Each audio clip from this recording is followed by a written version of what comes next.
It's really lovely to meet you, and you can please call me Stephen. It's incredibly nice to meet you, and thank you for the invitation to be to be interviewed by you. It's really nice to meet you. It, I can say the same to you, and it's really a, like a privilege, like an honor being Oh, such a fan my honor. of. Oh, So privilege yeah, is mine. uh, uh, well, I just watched the movie yesterday, Oh uh, wow.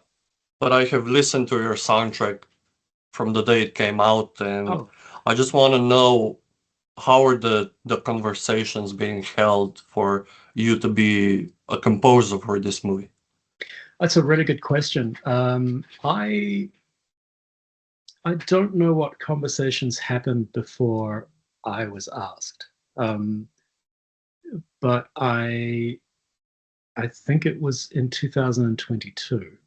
I had a call from Philippa Boyens, the producer, and I've worked alongside Philippa or adjacent to Philippa on the Hobbit trilogy, uh, and I worked with the scriptwriters Phoebe Giddens and Adi Papagiorgio on one of their early films. Uh, and Philippa just said, "We're working on this film. Um, it's going to be an anime, and would you like to make some demos for it?" And she sent me the script, which I read, and so excited to when I read it. So I made some demos. She sent those to Kamiyama-san, Kenji Kamiyama, the director, and that really kicked off the conversation. From there, I was sent the reference uh, art artwork, which was basically just still pictures. And honestly, it looked so incredible, and it was one of those moments in life where you feel like one part of your life is somehow bookending into another part. So what I mean by that is that when I was a child, I lived in Tokyo, and so as a child, I'd watched anime growing up, and then being here and working on The Hobbit, somehow the the two worlds seem to connect, which uh, it felt like fate. But I was really incredibly excited by not only what I was reading in the script, but the artwork um, that I saw uh, was beautiful and really, really just compelling. Not to mention that when I found out the director was Kenji Kamiyama, I sort of flipped out because I know he was involved in a couple of my favorite films and a couple of my daughter's favorite films. So yeah, the conversation around what the film required musically was a really interesting journey, because I think at the beginning of the process, my interpretation was that there was an idea that the score would be largely built around samples and synthesizers. Um, and I think that idea was put forward because in terms of the resources available to the film, they weren't huge.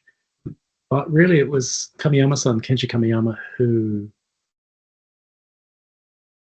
sort of expressed that he wanted the music to be very much in the world of the original trilogy, and so which was I mean, such a great steer, because the music of the original trilogy is astounding, and it's so beautiful, and it's the melodic, the harmonic, and the coloration, the timbral aspects of Howard Shore's music are so sort of intertwined with the identity of Middle Earth to me, and obviously to him too. So really, it was then that left the discussion sort of led into a place where logistically we're trying to work out how to do it, how to make a score that sort of sounded like it sort of fitted into the world of the original trilogy. Warner Brothers told us that we could use some of Howard's themes, which, you know, what a privilege, right? I mean, the Howard's music for the original trilogy is just astounding. It's such a figurehead moment in film composition of the 20th century. 21st century. Oh my goodness. Yes, the 21st century. Sorry. But the other part of that is that because the film is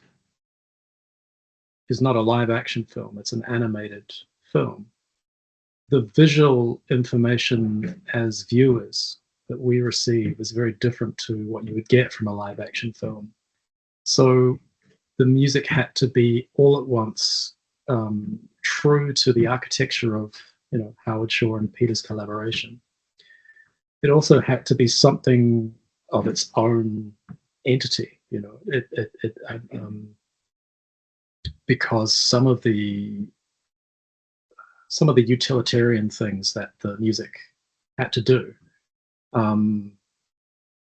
was just to sort of like serve the animation, serve the world, and serve the emotional intent, where as an audience you may not be getting the same information that you're used to in live action. And for example, sort of like, you know, we're such visual orientated creatures, so any eyebrow raise or any slight kind of indication of body language has an incredible, you know, it means something. It adds subtext or context to, or emotional undercurrent to any scene that we're sort of watching.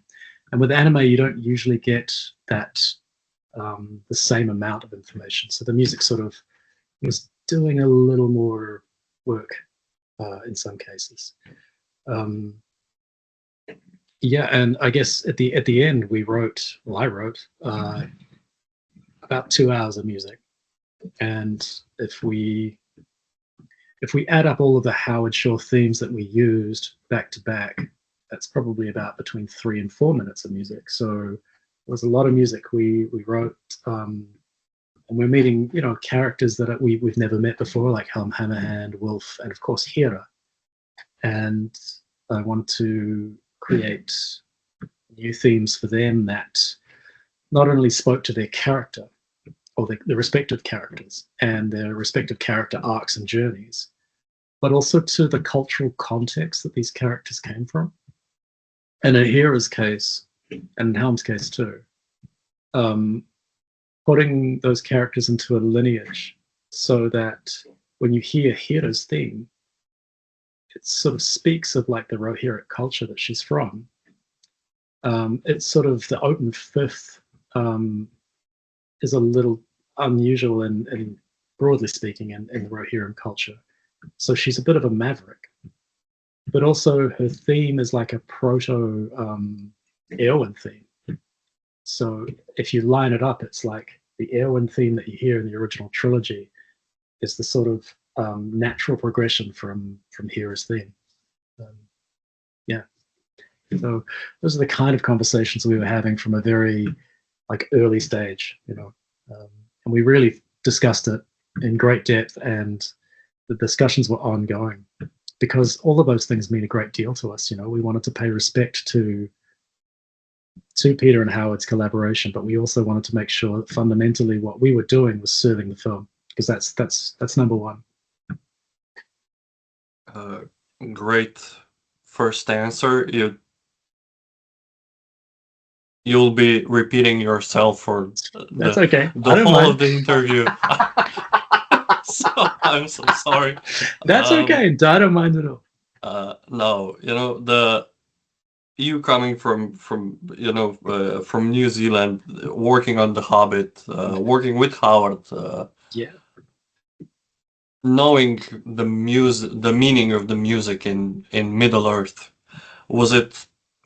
did you have your such internal conversations if you will be up to the task, or Of course, yes. will you do honor to the? Yes, yes. That's a really good question, and it's a really poignant question, because straight after I got the call from Philippa and we started this conversation, it was a really sort of heady mix of emotional responses. So one, as I said before, incredible excitement at the script, at the visuals, at the prospect of working on this. But absolutely undercurrent to all of that is this fear, self-doubt about being able to do it justice, and to work in, I was going to say the shadow, but it's not shadow. It's more like work in the bright sunlight of Howard Shore and Peter's collaboration. And I was so stressed out about the idea of doing it. Once the initial excitement sort of, the tide of the initial excitement sort of went out, and then the long sandy beach of self-doubt was revealed. It's it I had a dream. I was so stressed out about it and so worried about it. I had a dream one night. I remember vividly of me going to Howard Shore's house and sitting down with him and reassuring him that I was going to do my utmost, and the team that I was working with respected him, respected his music, and we wanted to make sure that he knew that it was going to be in safe hands. And I remember the dream felt like it went on for ages, of just me explaining what we were going to do and why, why we love his music, and why why he should feel reassured that we were taking on the mantle, so to speak. That fear never really went away. It really never did. But I mean, I hope that when you listen to it, you feel like it's deeply respectful and deeply considered, but still has an identity of itself, of its own, that serves the film that Kamiyama made. But the roots the music, the soil and the roots that the music has grown out of, the architecture that it's based on is essentially Howard's. But I didn't want to be lazy. I didn't want to pepper the film with his themes just for the sake of it. I wanted to make sure that when we used them, they were used because it was the right place to use them, and we weren't necessarily leaning on all of his work. So yeah, that self-doubt, it's an incredible. It can be quite a paralyzing force. So I have to say I'm really 100% thankful that I was working with such lovely people, and I think like Kamiyama-san, Philippa, Phoebe, and Artie, they seem to have more faith in me than I had in myself at the time. And our wonderful producer is also a great friend of mine, Mark Wilshire. We had such a great collaboration. I love working with him, and we sort of like bounced off each other for ideas. And he was really reassuring, because he'd been through, he worked for Howard on lots of films, like from I think Panic Room right through to King Kong, and he was also on the Hobbit trilogy. And he's a smart and deeply committed, film music producer. He's incredible. So having someone like that on your team, I was pretty sure that we could. If I was going to do this, I had the best possible team, and I had the best possible opportunity to make something that worked for the film, but also worked in the larger scope of the world, if that makes sense. But also going into it, that everything you do is going to be compared to Howard Shore. So you're like, well, which is fine with me. He's amazing. I love deeply his works. Yeah, of course, and with all the marketing and everything is come with us, return to Middle Earth. Why wouldn't the music tell Yeah, the same story, right? Um, yeah, exactly. Yeah, yeah, um, um, yeah. yeah. So just from listening to the soundtrack, I wrote down some of the themes, motifs that were used. I not a music expert, That's all good. but Neither am I. uh, I I listened to it and of course, the Rohan's theme, the Yeah. Edoras, Gondor's theme, the Rings Yes. theme, Yes. Yes. Elwin's theme, as you said, and I don't know if it's a coincidence. People also on the YouTube have uh, heard snippets of Durin's Folk's theme. Is that Oh yeah. Right. just a I mean, coincidence, or yeah. I guess that yeah. There's one more as well. There's one more thing which I'd add to that, which is uh at the end of the film, it's in a queue on the soundtrack called Adventure Beckons. And I'm not sure if this is a spoiler-free interview, but if it is a spoiler-free interview, avert your eyes and ears yeah? right now. Um, at the end of the film, when Hera is about to ride out of Erebus, and she sees Olwen, and Olwen asks her where she's going, and she shows her that invitation.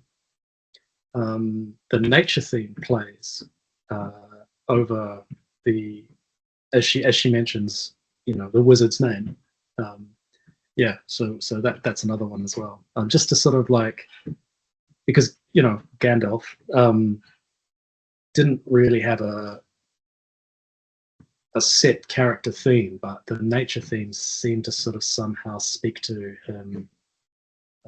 So yeah, there's a short refrain of that as well. The Gondor theme was one that we recorded for the sequence where Freylaf, Olwen, and Leif go to rescue Hedda from Isengard. And so Isengard is obviously like, wrapped up in sort of Gondor's territory. And initially we had this amazing sort of rendition of the Gondor theme as the camera comes out and pans up sort of Orthanc. But the picture edit changed, and it just didn't, the Gondor theme didn't quite work over that image anymore, so we sort of changed it. But the reason it's on the soundtrack is because all of us on the music team are really huge fans. The extended soundtrack, the complete works that came Yeah. out, I love those. And we wanted to release everything that we recorded, we wanted to release on the album, because the original trilogy's complete recordings, those are the ones that mean the most to us. And in the streaming world that we're now in, it just made sense, as far as we were concerned, to release everything. And no one has to sit down and listen to 2 hours, but we wanted to make sure it was available for anybody who wanted it. And that may only be like 5 people, but we wanted to make sure that it was all out there in its original form. So there are some differences between the soundtrack that's on the streaming service and what ended up in the film. But yeah, using those thematic ideas from Howard was, yeah, a real privilege. And I have to say, there is, it's a great thrill to be sitting on the scoring stage and hearing the brass players play the Rohan theme for the first time. Like, and the musicians were so amazing. We recorded the brass in London, and before the session, I went out to introduce myself and say hello.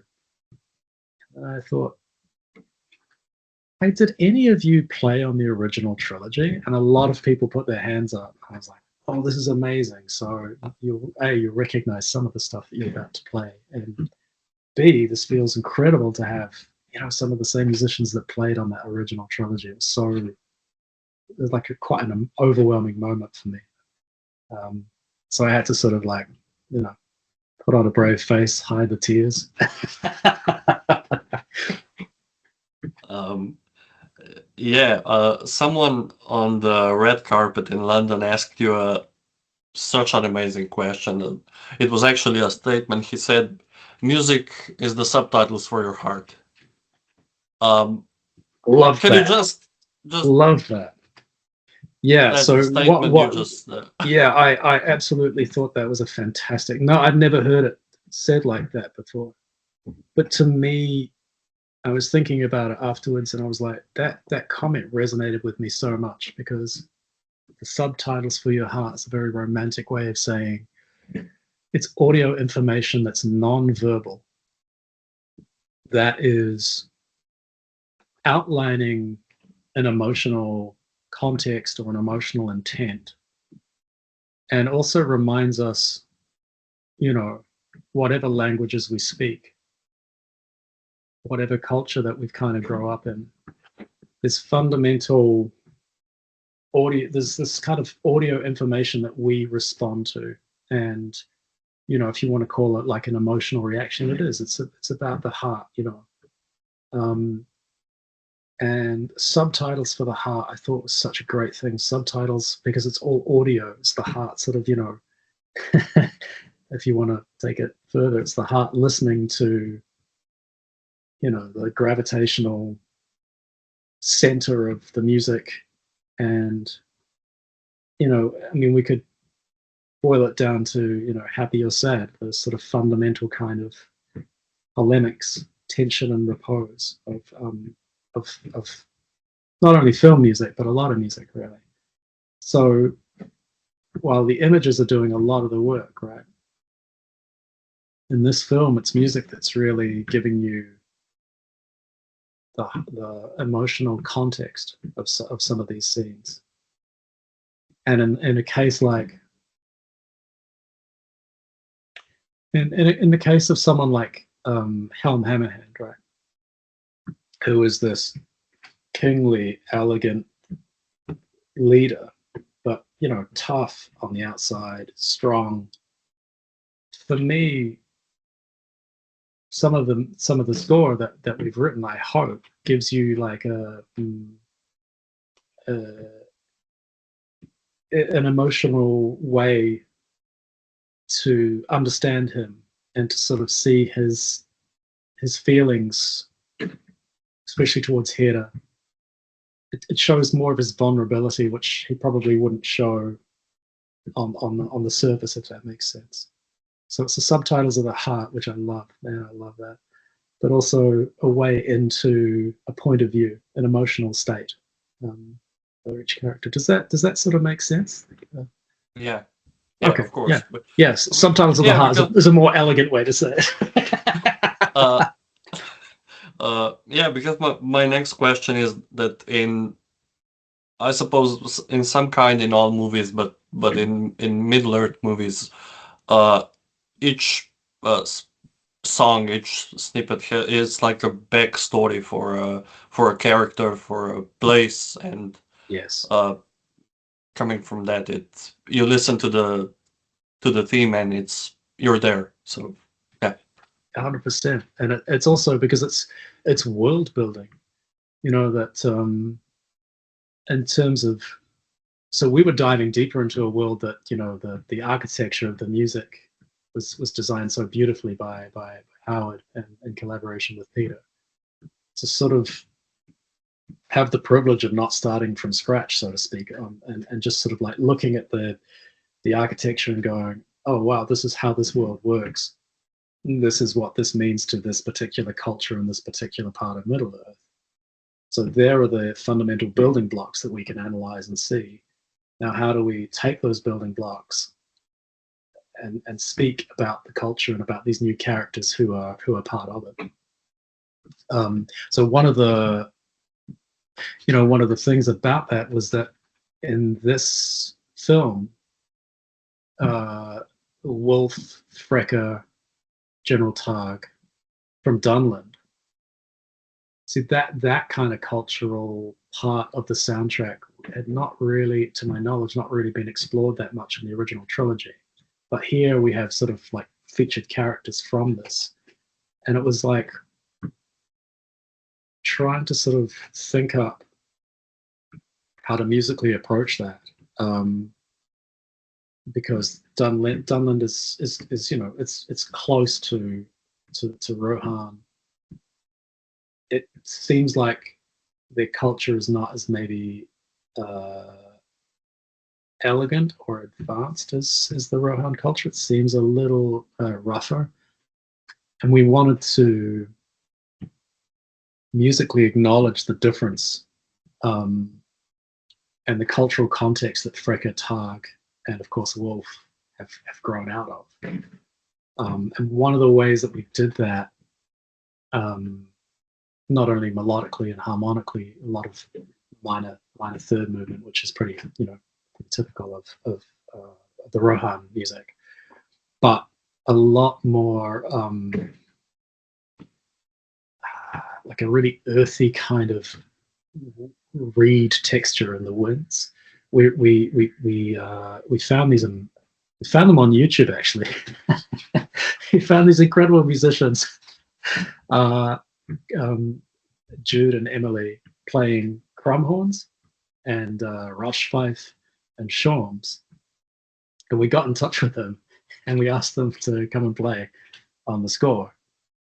And the crumhorns blend with the lower sort of winds, and they are this sort of ancient instrument that sounds like it's just growing out of the earth. The sort of double cat reeds, and they have this fantastic,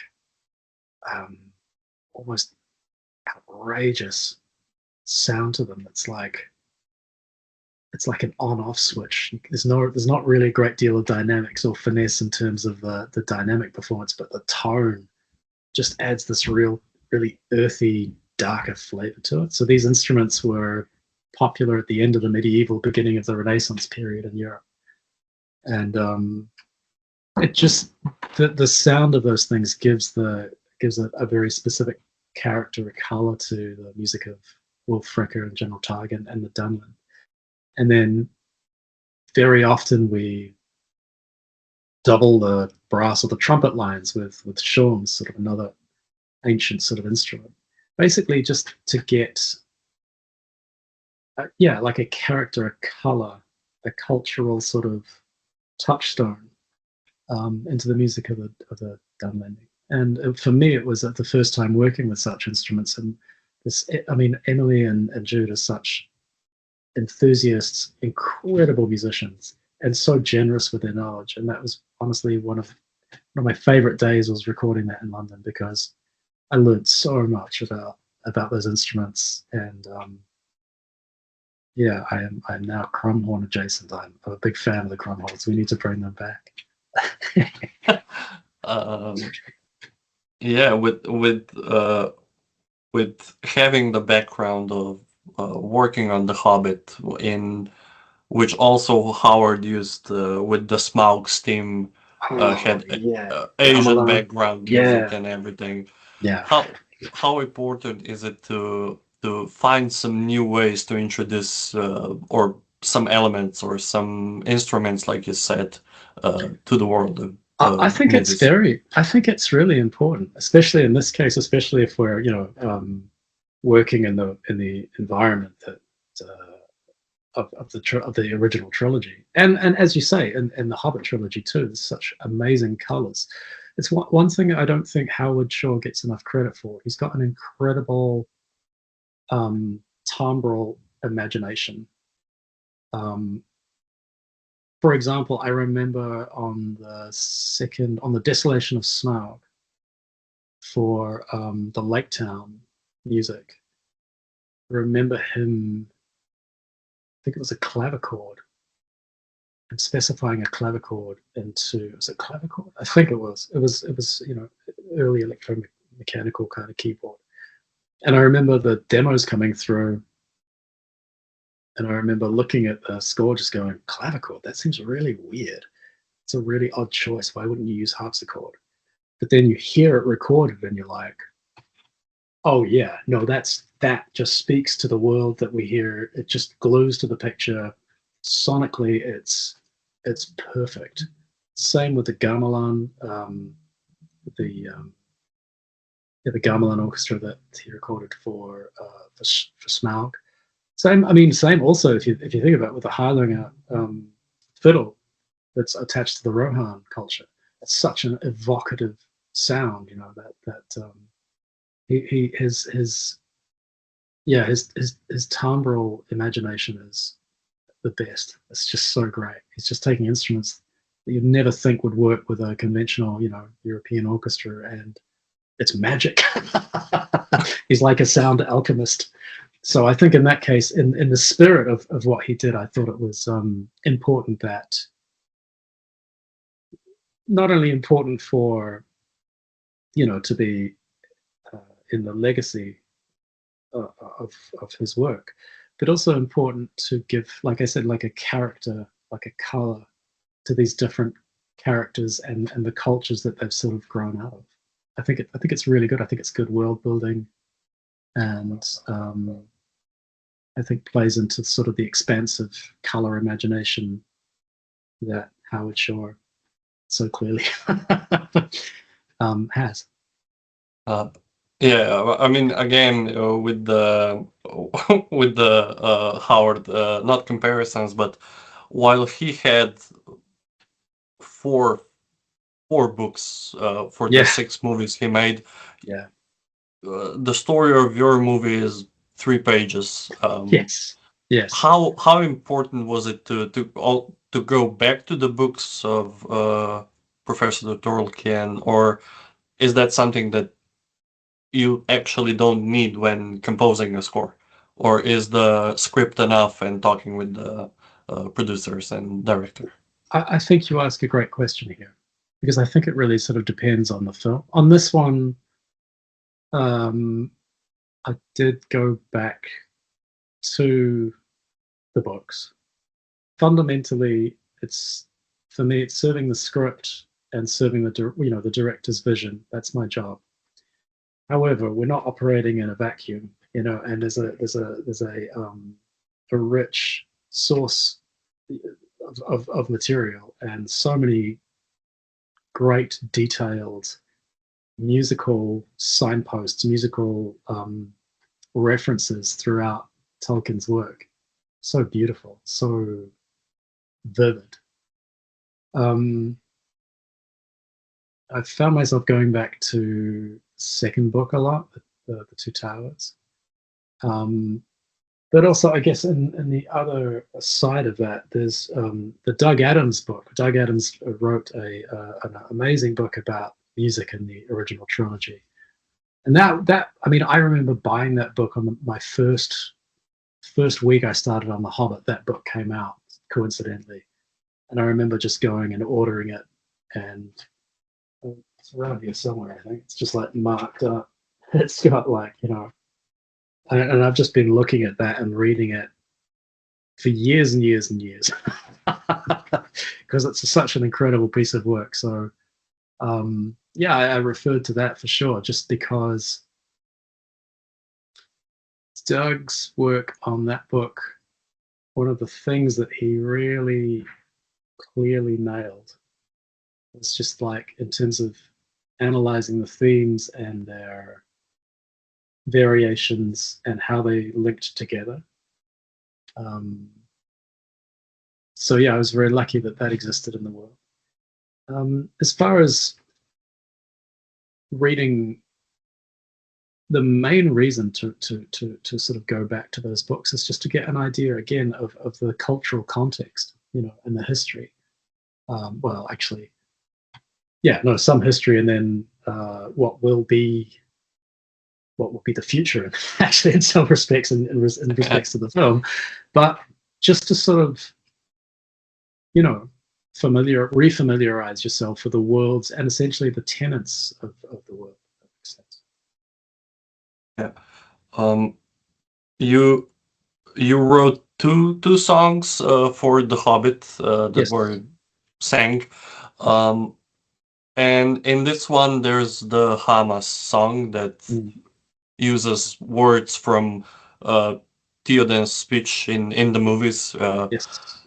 Uh, how different is it to compose such a short song compared to something that lasts 4 minutes, 5 minutes? That's a really good question. So, okay, if we take the example of like the Blunt the Knife song, that's really a song. It's like it has to do a couple of things, right? In the film, it's really about the dwarves taunting Bilbo, and there's a playfulness and you know a humor to it. But it does culturally it does a couple of things, right? One, it shows the dwarfs sort of working together and sort of their humor, their kind of simpatico in terms of that. When I wrote that song or when I read it in the text, I was like, this feels like a song that they they know really well, and they just depending on where they are or who they're with, they just change the name of the you know of the subject they're singing at. This is something that's ingrained in their culture, right? So, in terms of writing that song, it was really serving. Oh, the lyrics were already written, but the music was just serving that intent and that side of the dwarven culture. And I think that's a lovely sequence. The Blunt the Knives, followed by them singing around the fireside. Well, that song's beautiful. So writing a song is just it's a very small moment in time, and it has to speak to the in the case of Blunt the Knives, sort of the cultural makeup of the dwarves.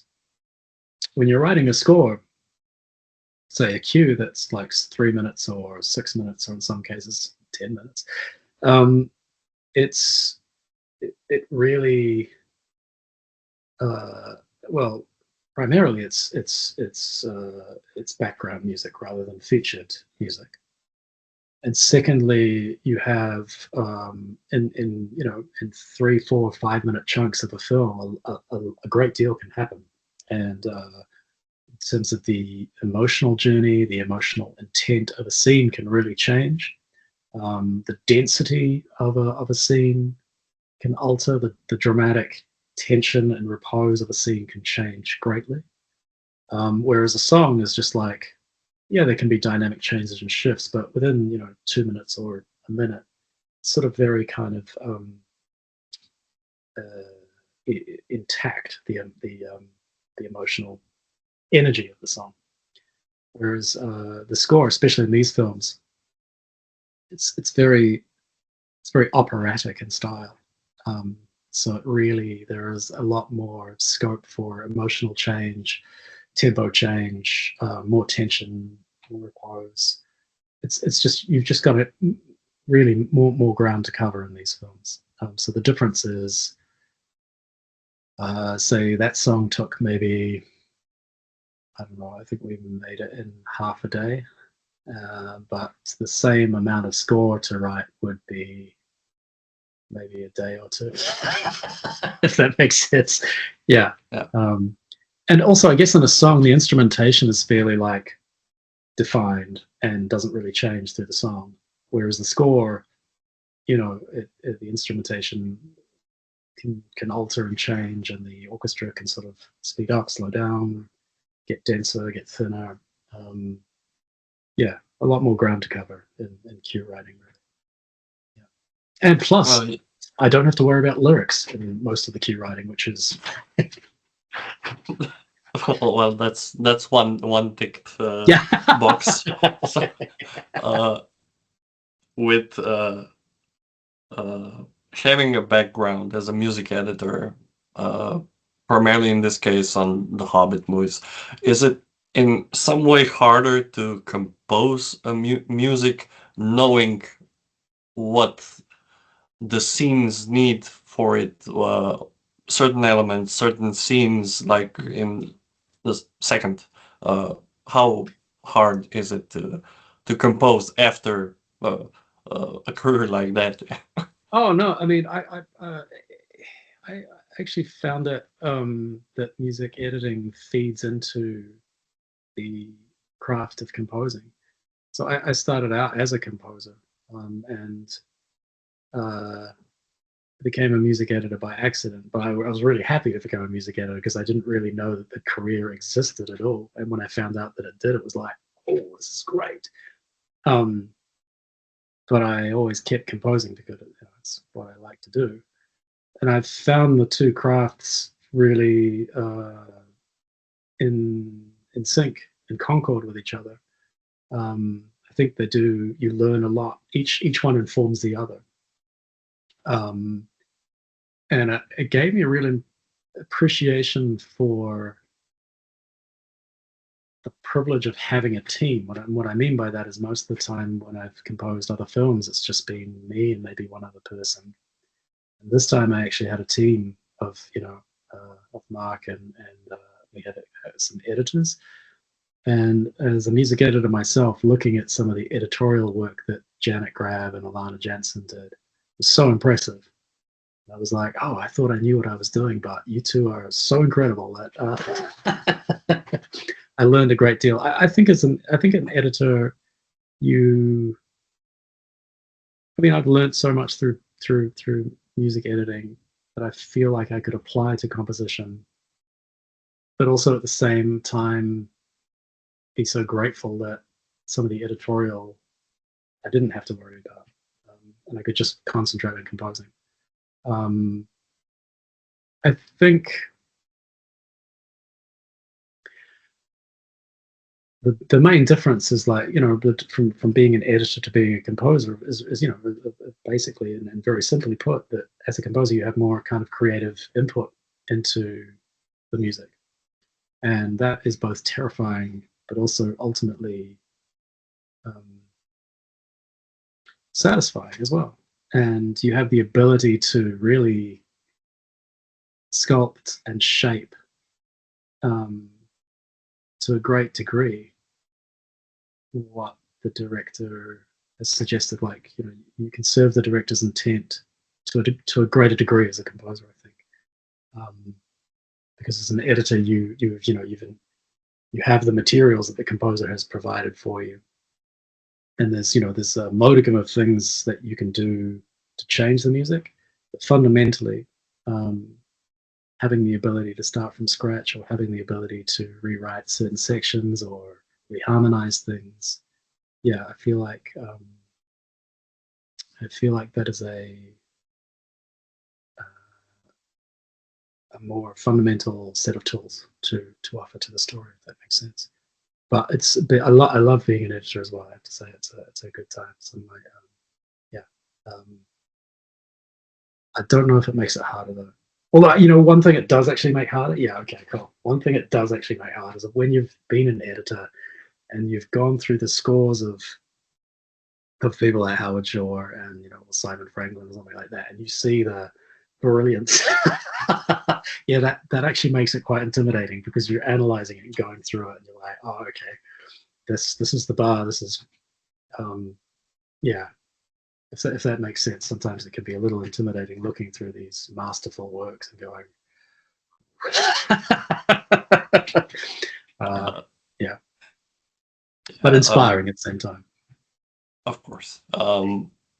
I This is actually a question that I had ready for like a decade from Oh, seeing the Battle of the Five Armies and oh having yeah, you here. There is a This is actually such a specific that it's just something that we hadn't really had the chance to ask. There is a in the Hobbit the Misty Mountains theme, the mm, Dwarves theme, yeah. and the Duringsfolk theme. At the let's say the conclusion of the third movie, there's a scene with the bell that the dwarves rally. Why was Durin's folk's theme used? That was first used in the third movie, not the The Misty say Mountain. Misty Mountains. Yeah, yeah, that's a Okay, question. I Like from a fan believe. point. No, that's a good question. So my viewpoint on that is, I believe that um, the Misty Mountain theme was essentially composed by like Plan 9 and David Long in the first movie with the with the song that they so beautifully wrote. And I know Howard used that in the first film. So why the choice was made to not use it in the third film, no one gave us a solid reasoning for that, other than perhaps there might have been the Duran's theme was Howard's theme, and the Misty Mountains theme was essentially Plan 9. So maybe Howard felt that he wanted his own theme there instead of the one by Plan 9. That's only my take on it. I'm not sure if that's 100% correct, but Yeah. I suspect. Ultimately, though, it would have been, Peter's call. So that's about as much as I know. I'm sorry I can't be any more informative. No. I took a chance. I saw it. I took it. So yeah. No, it's good, man. I'm glad you did. I can probably follow up with Mark Wilshire will know that. I can write to him and put you guys in touch if you'd like. Of course, he's great. Would love to. I mean, yeah. We only have a few questions left. I'm sorry, this took. No, it's no problem. Thanks for having me. This is great. With a lot of your work can be somehow traced back to Middle Earth by some path. Like you worked with Dino Gorman, who plays Philly on Pork Pie. You worked with for IMDb says with for Avatar, the new one. District 9 that Peter produced. Yeah, District 9 for sure. Yeah. Like, will you ever be, as a New Zealander, able to like sort of symbolically escape the Middle Earth? That is a great question, and I don't know the answer. I think New Zealand it's a beautiful country. It's a very small country, and there's only like I think about 5 million people here, and the great things about that is that it's very easy to meet people who like to do what you like to do, and because of you're often meeting people, like say Lord of the Rings was a really big film, and if you think there's only 5 million people in New Zealand, that means probably everybody in the country knows somebody who worked on one of those films, and it's very easy to keep and like friendships and relationships are sort of formed when you work with people in intense kind of projects like that. And I mean, in terms of working with Dino Gorman, oh man, I first met him on The Hobbit when we did Blunt the Knives, and I think he's a fantastic actor. Working on his film that was amazing. I mean, I hope you get to see it. He is. Oh, I saw it like the year it came out because. Oh, amazing! Yeah, amazing. He's so great. He is his. I was blown away by what he did. Do you know the story behind it, like in terms of like how he created the trenches and everything like that? He didn't really have a lot of money. No, not how he created it. No. Oh my goodness! So, because I was looking at this going, this is amazing, Dean. How did you do this? And he's like, well, I didn't have much money, but my next door neighbor let me dig up his backyard, and I just dug. And I wanted to dig the trenches so that the camera could float over the top. He's got such a good eye, and I loved working with him. And it was amazing to work with somebody that you first met in a certain context. He was an actor, and then to sort of see him as a director, as a storyteller, in a different context, was really incredibly inspiring. Yeah, I really loved working with Deep. It's so great. And I mean, I live in Wellington, which is the capital of New Zealand. It's on the bottom of the North Island. And it's a really small, compact place. So, once I had the privilege of working with Peter Jackson and Fran Walsh and Philippa Boyens on first film I worked on was The Lovely Bones, and then District 9. It's just you're kind of in the vicinity, and something comes up, and invariably, because you've worked with them before, they're like, "Hey, what are you doing? What are you doing tomorrow? You want to come and work on on District 9?" Sure. Yes, please. But they're also, it's a privilege to work with people like with Peter, Fran, and Philippa, because hey, they're lovely. They're lovely people. They're very smart, and they're really hardworking, and they're really generous collaborators. Yeah, I love working on projects for them or with them. It's a real privilege, and sometimes I think we feel very far away from the rest of the world in New Zealand, and it's amazing what Peter's built here. He could really have just sort of, after the Lord of the Rings, could have just up sticks and moved to Hollywood or anywhere he wanted to, really. But he stayed here, and he's really built a world and careers for people here. I think sometimes we take that for granted. But he's been a remarkable, all of them, Peter, Fran, and Philippa have been a remarkable and positive force in this industry. And as to whether I can escape Middle Earth, I'm happy. I'm happy here. But look, if someone tomorrow from out of Mongolia comes and says, "Hey, would you write a score for my film and use a I don't know, a paperclip and some Octare," I'd love to do that. So I'm yeah, I'm here for it. Yeah, this brings me to the question of how different is it to work on a. I mean, of course, we talk about an anime Lord of the Rings movie, but how different is it to work on a 2-hour movie or a short movie like Wayne Rye, as we said before, or a series like Mystic that you worked on? How are those approaches different? It's a really good question. So, if we start with, say, Wayne Rye, which is a film that I worked on for Goran,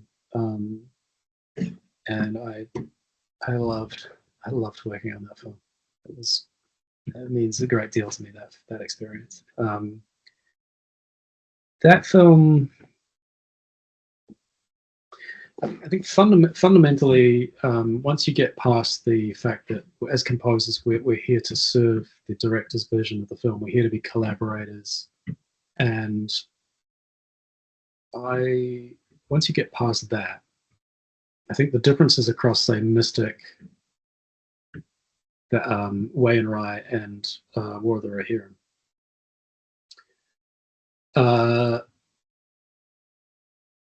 For something like the Wayne Rye, the resources that we had were, we were on a reasonably sort of tight budget, right? So,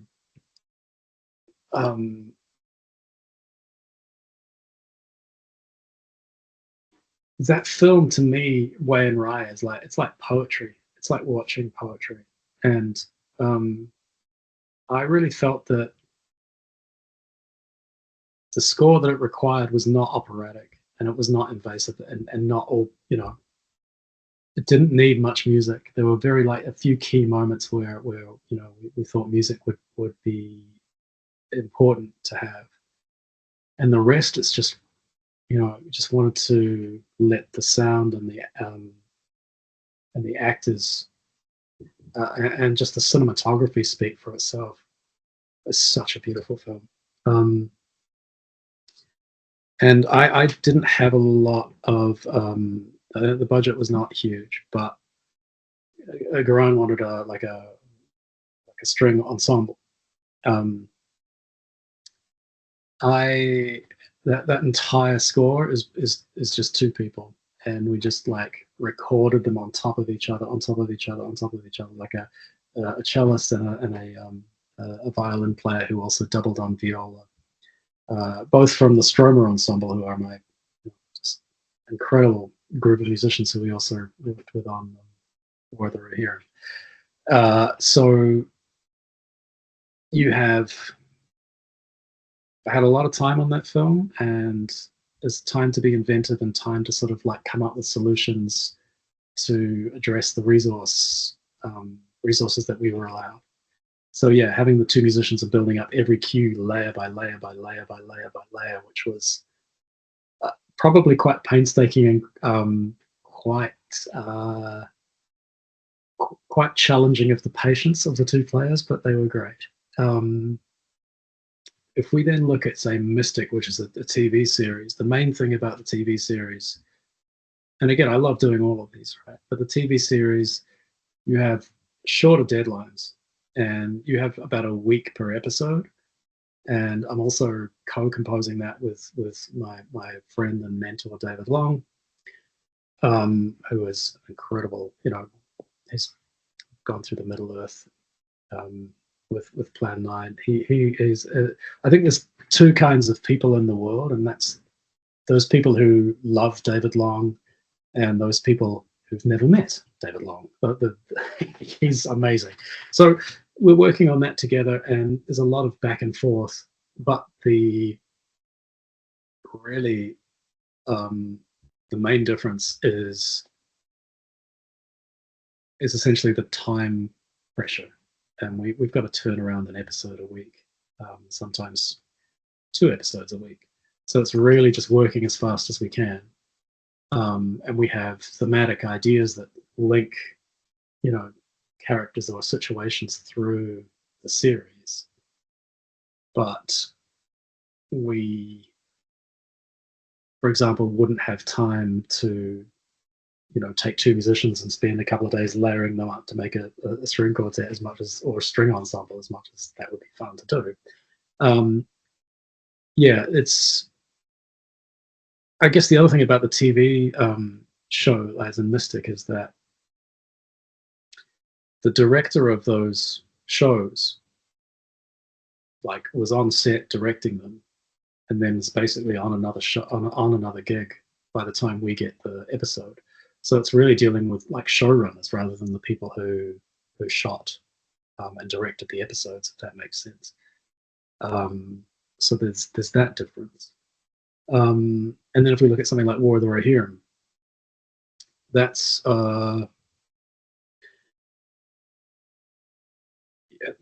that's a big project, and fundamentally because it's animation.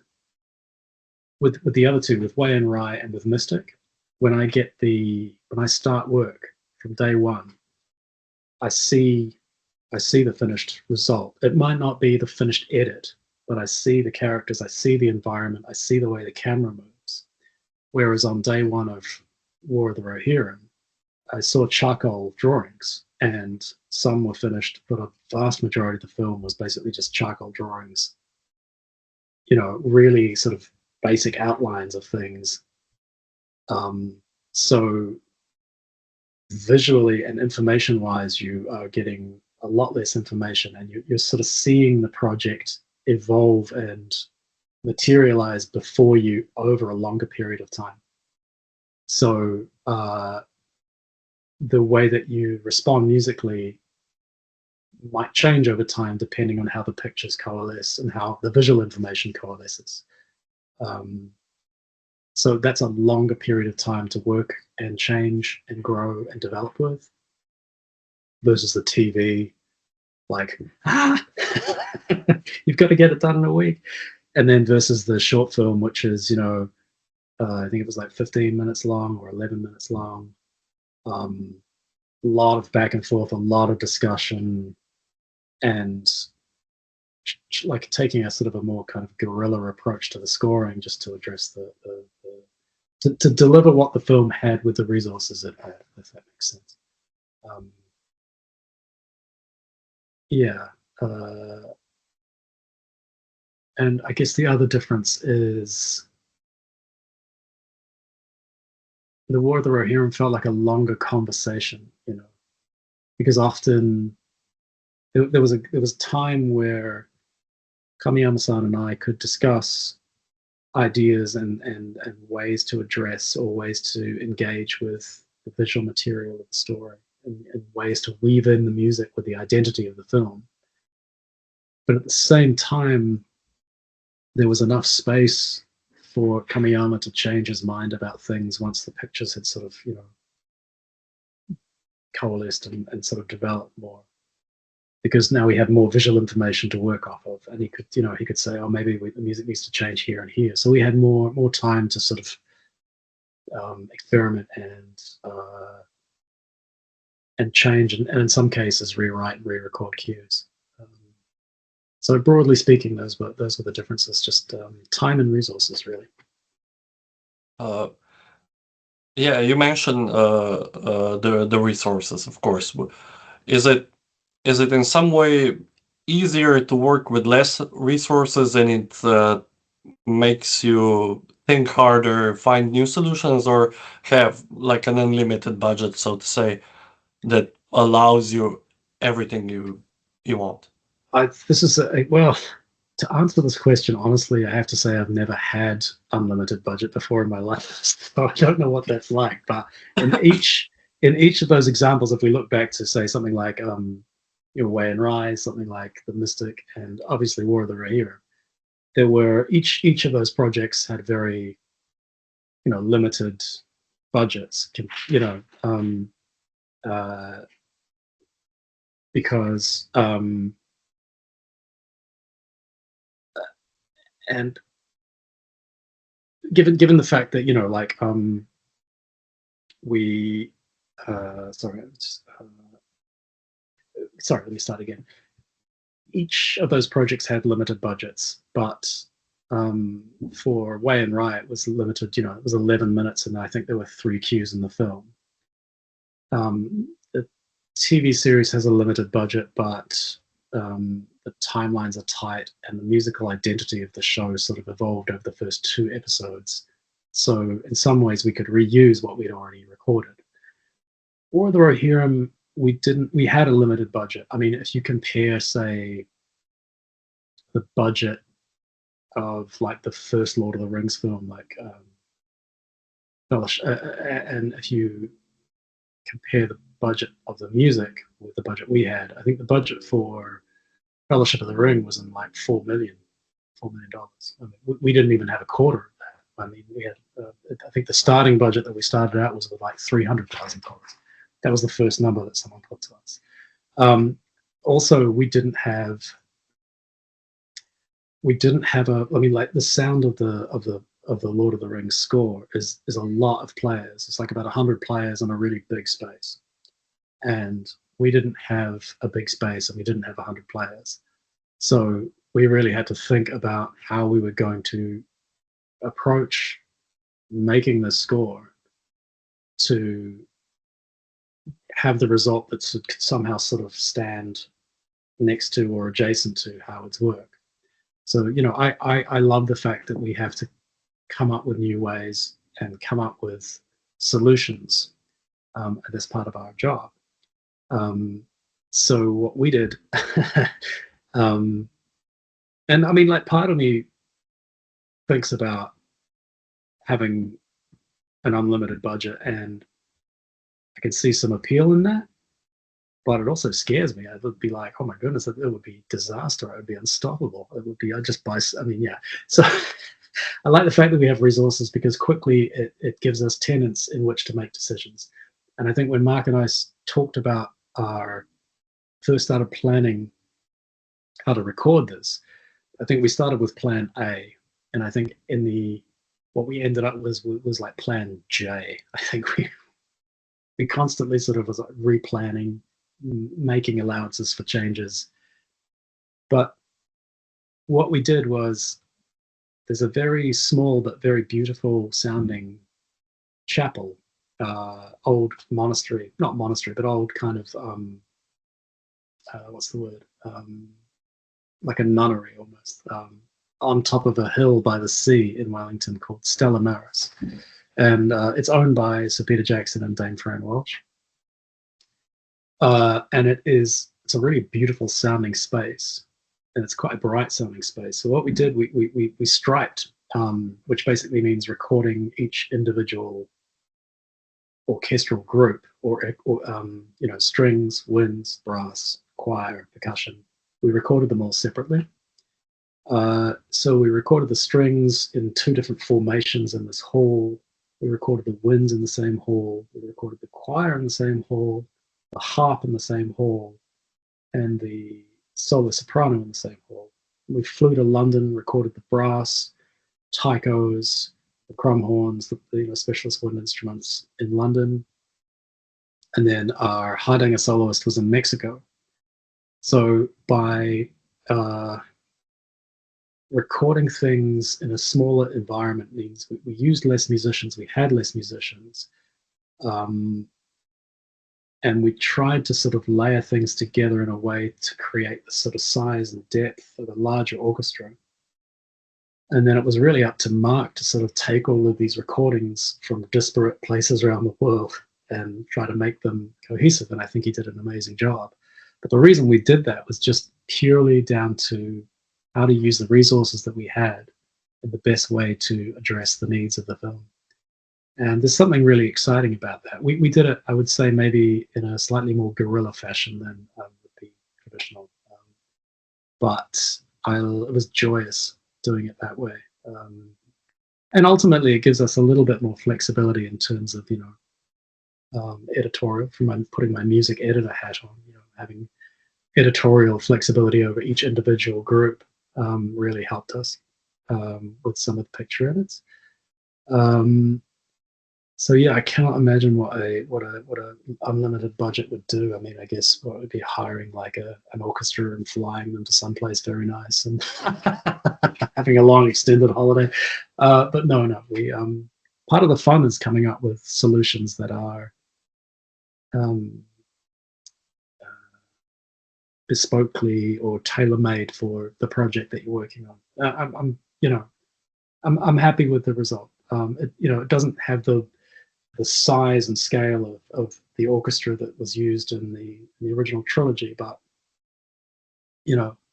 we are, I think, for the film that we are working on and the resources that we had, I think it's I think I'm very happy with the result. And more importantly, the director is very happy with the result. So so maybe if there's a next time and there's an unlimited budget, I will come back and be able to answer that question more succinctly. Well, as someone who spoke with like huge fans of the movies after the premiere, I have to say the soundtrack came up, of course, intentionally, but it came up as besides the story and the references to the originals as something that people really took to their heart, because I think Thanks, man. I didn't hear it for the first time in the movie. I listened to the soundtrack I can help myself with other movies, but I just Thanks, with man. Middle Earth ones, I just listened to it all, and that's the main not issue I have. But I had such a connection to the soundtrack, and it perhaps in that way is different. But that's just an intermezzo. My question would be if you worked on, of course, the Rohirrim and Howard's music, but as an editor, an Emmy-winning editor, I must say it. Congratulations! You worked on the Beatles documentary. How is that different because you work with songs that are loved Mm, by billions, probably. yes. Well, that's different in the sense that on the Beatles, it felt very much like we were audio archaeologists, and we just sort of uncovered this incredible hidden treasure trove uh, of audio and visual information. Um, the challenges on that project were quite markedly different from those of, say the Rings, in the sense that we are talking about dealing with archival footage and not only restoration of the footage, but uh, like audio separation and uh, it, and sort of delving into the world of neural networks, primarily through uh, that old saying that, like, what is the old saying about the necessity being the mother of invention? So that was a unique challenge. I remember the first time that Peter Jackson invited, like, supervising editor Brent Burge, greatest effects editor in the world, in my opinion, and myself into his cutting room to show us like the footage that he had of the Beatles. And I grew up. My parents were huge Beatles fans. My mother went to see them here in Auckland, well, in Auckland and New Zealand when they came in 64, 65. And we always had the Beatles playing in the house. And I even remember the Beatles playing in Tokyo when we lived there on the radio. And they also had a cartoon on TV that I used to watch. And it's like, if you've grown up with this music and your parents fell in love to this music, and you know, it's just got a lot of emotional and cultural significance. So when we sat down with the audio to start work on it, the main difference between working on a film and working on the Beatles was that with in modern film workflow, usually what you have is you have a lot more control, a lot more separation in the elements that you're working with. For example, I talk about striping the orchestra in the War of the Rohirrim. It's not uncommon now, if you're working as an editor, the composer that you're working with gives you, you know, component parts of each cue. So if you've got your audio, digital audio workstation, um, and you have a series of audio files that comprise a cue, so you might split them into different categories, much like I mentioned in Rohirrim, like strings, winds, brass, choir, percussion, synthesizers, whatever it is. You've got that flexibility and control over all of those elements, which makes things much more flexible. Gives you a lot more options. So with the Beatles, everything we had, every single audio element we had, was all on one mono track, recorded on a room mic or a series of mics that the recordist Peter Sutton had placed um, around the room, drums, guitars, vocals, the room itself, all on one single track. So it's basically like, if you think of like a minestrone soup, right? This is going to be a terrible analogy, so thanks for your patience in advance. But if you think of the audio as like a minestrone soup, or some kind of soup, some kind of stew here, we have the stew, but we don't have individual control of, say, the tomatoes or the onions or the garlic, right? It's all mixed together. And what we needed was control of separate elements to restore things and treat every individual element to sort of bring it out and make a cohesive soundtrack out of it. So we have some very brilliant people working with us, and two of those people, had a nascent interest in neural networks, and that process, to start off with, when you're dealing with like a bowl of minestrone, there's no sort of everybody is working with the same material. So whether you're a dialogue effects editor or a music editor, you're all working with the same bowl of soup.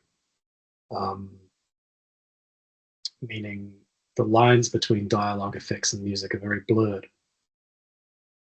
And in order to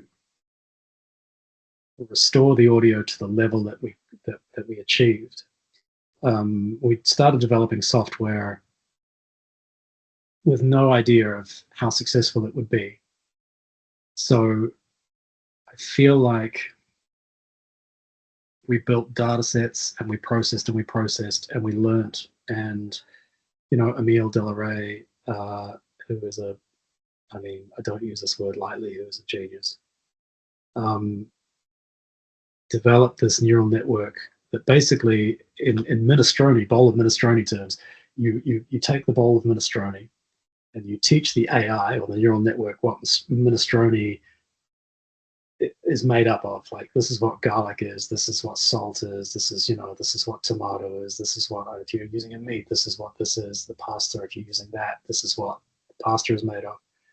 So basically, in audio terms, you take the bowl of minestrone, you feed it into the neural network, and then the neural network spits out, salt, pepper, water, tomatoes, stock, splits it out into component parts, allowing us to sort of have more control over.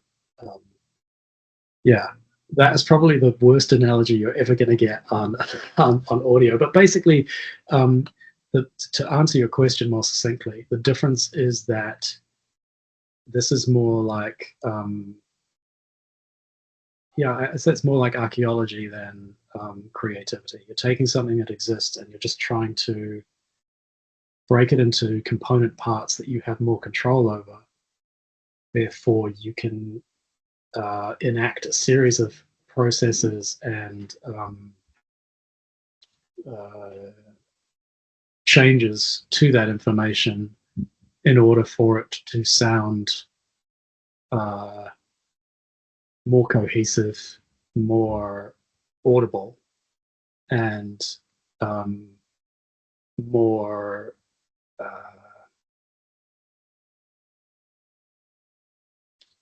I guess to get clarity, so that your soundtrack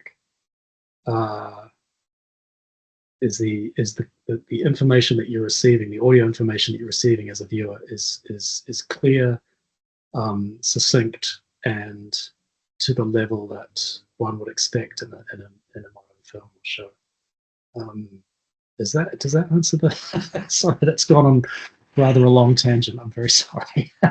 No, it's fine. I think it's the first time in history that the Beatles music and minestrone were used. But That's right. both delicious. no, it made sense. But coming back to the Beatles, I had a really good pan over from the Middle Earth, because the Beatles were once linked to Lord of the Rings, as they were, but I didn't. They were. I couldn't read my handwriting on the paper. So, Oh no! So just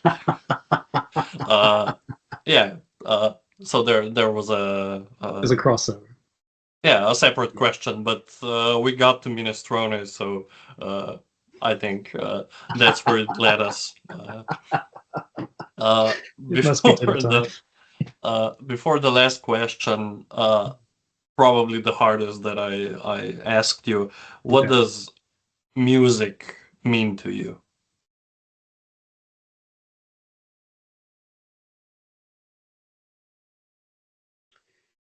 To me personally, it is It's many, many things. It's a way I can organize my thoughts. It's a way I can put thoughts and ideas into audio abstraction and make sense of them somehow. It is a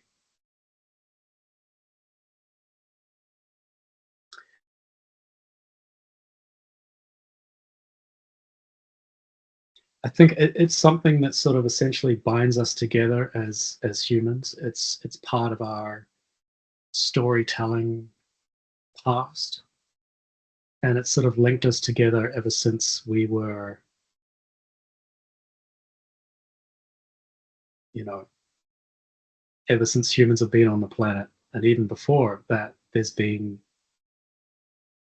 creatures making sound. Music for us is inherently storytelling. I love that it's subtitles of the heart. I love that. But for me, it's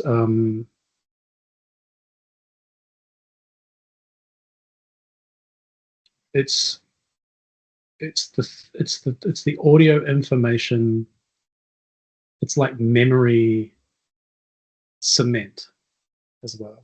A lot of my childhood memories are inherently linked to pieces of music. So it's that. It's also a huge mystery, um, and one that I probably resign to the fact that I'll never fully understand. But I'm deeply in love with finding out more about it. Um,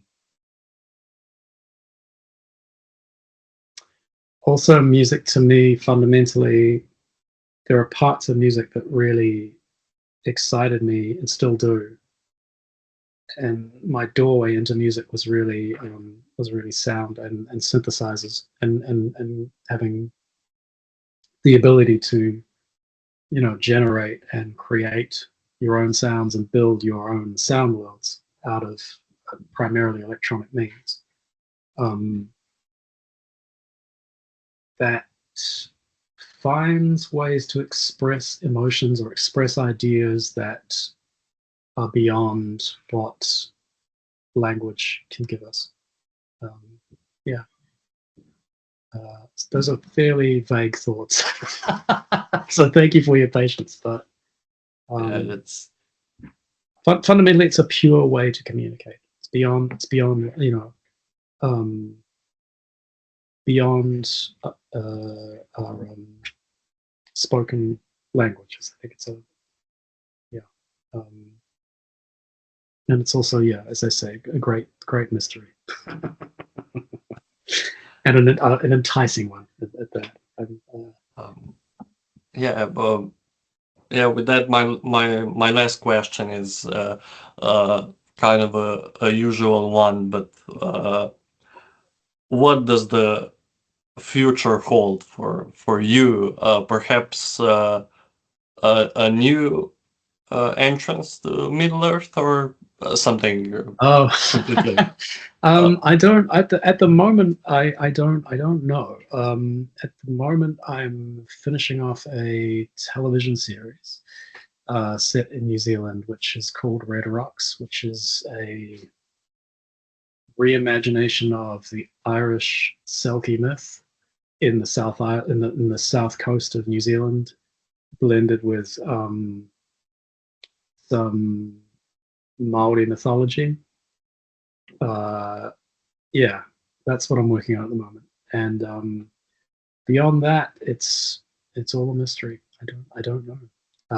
But as to potentially going back into Middle Earth, I would do that in a heartbeat, anytime. Yeah, I would love to. Um, yeah, for the ultimately the last question, I just have to find the quote I wanted to read from you from the movies, but I didn't want to. You talked about. Just let me find it. okay. Um, well, the movies. Sorry to focus so much on the No, Middle it's Earth fine. ones. No problem at all. Mean No, it's fine. mean a lot to a lot of people, to me, and how the music sorry, No um, problem.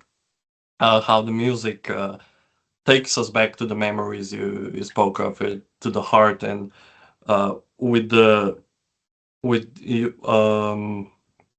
all the movies I watched from Middle Earth and the books and everything was with my father and Ah, brother. yeah. Both of them sadly aren't with me anymore, but Oh, I'm sorry, hearing man. uh, your soundtrack, like your songs that put me back in the to that child's mind that Oh, man. everything is okay. And I just wanted to Oh, you man. speak of like stepping into the shoes of Howard Shore and uh, with the soundtrack being of the Rohan people.